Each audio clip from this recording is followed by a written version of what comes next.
The South China Sea shimmered beneath the midday sun, a vast blue expanse stretching into haze and horizon.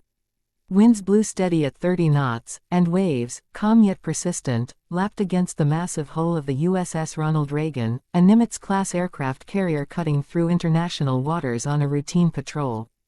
On deck, flight crews bustled like a well-oiled machine, every movement precise, every signal sharp. F/A-18 Super Hornets launched and landed in rhythm, their roars echoing over the sea. High above, radar operators aboard the ship picked up something unusual, a fast-moving object approaching from the west at high altitude, then descending rapidly. It wasn't squawking any known IFF identification friend or foe codes, but it wasn't entirely stealthy either. The silhouette became clearer as it approached visual range. It was a Chinese J-15, the Flying Shark, a twin-engine carrier-based fighter of the People's Liberation Army Navy. Only this one wasn't flying like it was on a mission. It was limping. Pilots in the pattern began alerting control. The J-15 was descending erratically, trailing smoke from its starboard engine. It was too high, then too low, correcting like a wounded bird. Word spread through the carrier's operations center like wildfire. A Chinese jet, appearing unarmed but severely damaged, was trying to make contact. The bridge sprang into action. Captain Rhodes, a seasoned naval officer with over 20 years on the sea, ordered condition yellow. Not a full combat alert, but every gunner, every watchstander, was now scanning the sky. Communications were opened on emergency frequencies. To everyone's surprise, the pilot responded, broken English, thick with urgency. "This is Lieutenant Wei, mechanical failure, fuel low, request emergency landing, I repeat, emergency landing." The bridge was silent. Captain Rhodes looked to his XO, then to the air boss. "Is this real?" he asked. "All signs say yes, sir." "He's in serious trouble," replied the air boss, headset pressed tight. Rhodes made his decision. "Clear the deck. All non-essential aircraft, move below. Notify DC and the Pentagon. This is going to get political, fast. But we're not going to let someone die out here." As the J-15 closed in, flight crews scrambled, clearing a lane for landing.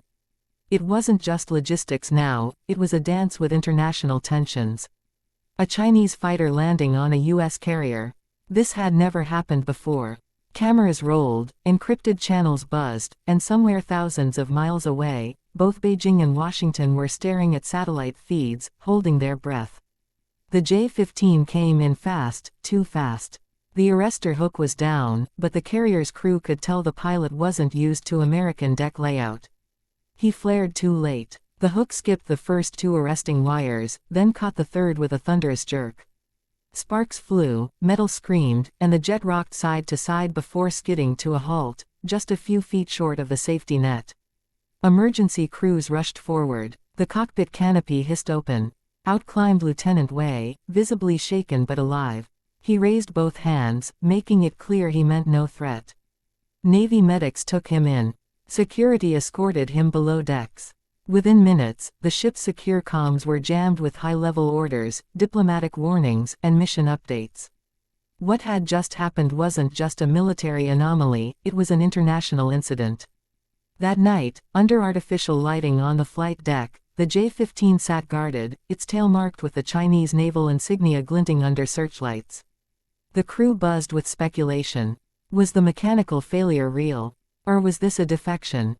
A test? A provocation? Down in the debriefing room, Lieutenant Wei sat wrapped in a Navy-issued blanket, sipping water, pale and exhausted. With a translator present, he recounted his story: a training flight that went horribly wrong, an engine fire midair, the loss of radio contact with his carrier. He thought he was going to die. Then, through the haze, he saw the Ronald Reagan. Some doubted him. Intelligence officers would dig deep.